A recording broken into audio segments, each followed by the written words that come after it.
Political communication this matters اے لاٹ. ہم کسی کو کیسے ویلکم کرتے ہیں یہ ایک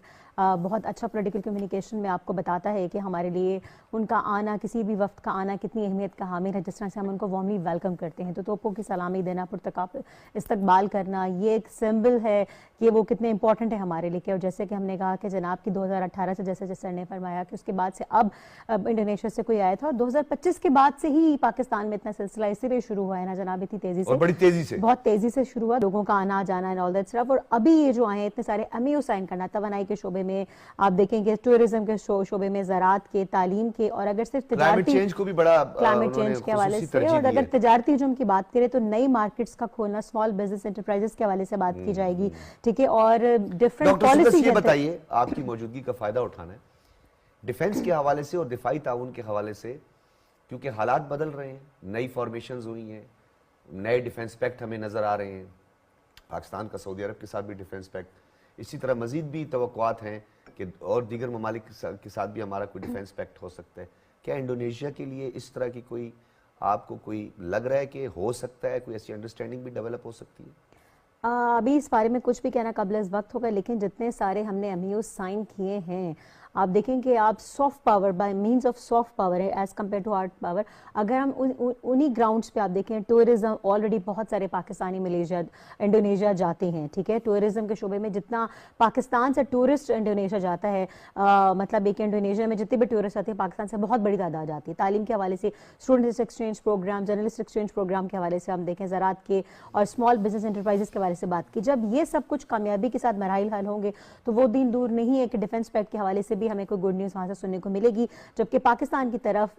تمام ممالک جو ہیں وہ بہت مطلب آپ دیکھیں کہ 30 سے 31 ممالک نے پاکستان ایئر فورس سے صرف ٹریننگ کی بات کی تھی کہ ہمیں ٹرین کیا جائے. ہمارے پاس ان کو ٹرین کرنے کے اتنے ریسورس ہو نہ ہو, ہمارے پاس مین پاور وہ ضرور موجود ہے. گلف کو تو ہم نے ٹرین کیا, اور گلف کے جو پائلٹس آج بھی جتنی ایئر لائنز ہیں تقریباً گلف کی, ایون کہ ایمریٹس اور دیگر ایئر لائنز جو ہیں ان کے, ایون قطر ایئر ویز کی بھی ہم بات کریں تو ٹریننگ تو پاکستان کی ہمیشہ بڑی اچھی رہی ہے. ادر دین ایویشن اتھارٹی, ایویشن کی بات کریں تو اس کے علاوہ ابھی آپ جو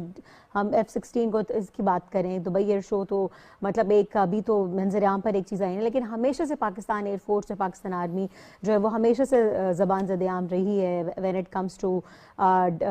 Pakistan strong defence system. Pakistan کی انٹیلیجنس ایجنسیز ہمیشہ ٹاک آف دا ٹاؤن رہی ہیں. تو پاکستان کی جو ملٹری سائڈ ہے ویسے تو وہ ہمیشہ سے ہی بہت اسٹرانگ رہی ہے, لیکن ہم صرف ڈپلومیٹکلی تھوڑے سے لو چلے گئے تھے, ہم تھوڑے پولیٹیکل انسٹیبلٹی کا شکار تھے, جس کی وجہ سے انٹرنیشنل میں پاکستان کا امیج تھوڑا سا شیک کر گیا تھا, اگر آپ اسپیشلی 2022 کے بعد سے دیکھیں. لیکن آپ just need to be economically strong, otherwise we are too good to go. ہم صرف اکنامک اسٹیبلٹی کی طرف اگر بڑھ جائیں, اور یہ سارے عناصر جو ہمیں اسی طرف ہی لے کر جا رہے ہیں, ٹھیک ہے. ارامکو آلریڈی پاکستان میں آ چکی ہے, آئل ریفائنری اگر پاکستان میں آ جاتی ہے, آلریڈی ہم بہت 52nd اور 55th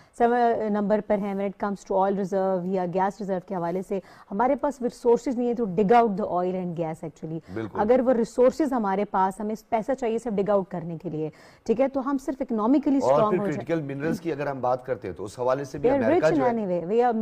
منرلز کی بات کریں, آئل گیس ریزرو کی بات کریں, صرف اس کو نکالنے کے لیے جو پیسہ اور جو ریسورسز درکار ہے, مین پاور بھی ہمارے پاس ہے, ریسورسز ہماری زمین کے اندر ہیں, اوپر ہمارے پاس مین پاور ہے. تو اگر یہ تمام ممالک انڈونیشیا ہو, سعودی عرب کو کے اشتراک سے اگر ہم صرف ریسورسز کو ڈگ آؤٹ کر کے اس کو انڈسٹریلائز کرنے میں کامیاب ہو گئے تو وہ دن دور نہیں کہ پاکستان کے پارٹ پر ہی جو اکنامک اسٹیبلٹی ہے وہ بھی کم ہو جائے گی. اور پالیسیز کی بات کریں, میں ہمیشہ یہ بات کہتی ہوں کہ پالیسیز بنانے میں ہم اچھے ہیں, پر when it comes to policy implementation we lack in certain areas, اور اس کی سب سے بڑی ریزن پولیٹیکل انسٹیبلٹی اور اکنامک انسٹیبلٹی ہی ہے. تو اکنامک انسٹیبلٹی اگر ختم ہو جائے تو سب کچھ ویسے ہی ٹھیک ہو جائے گا. ہمارے جو ملک کی جو فلاز کی جو جڑ ہے, جو وہ بنیاد ہے, وہ صرف اکنامک انسٹیبلٹی ہے.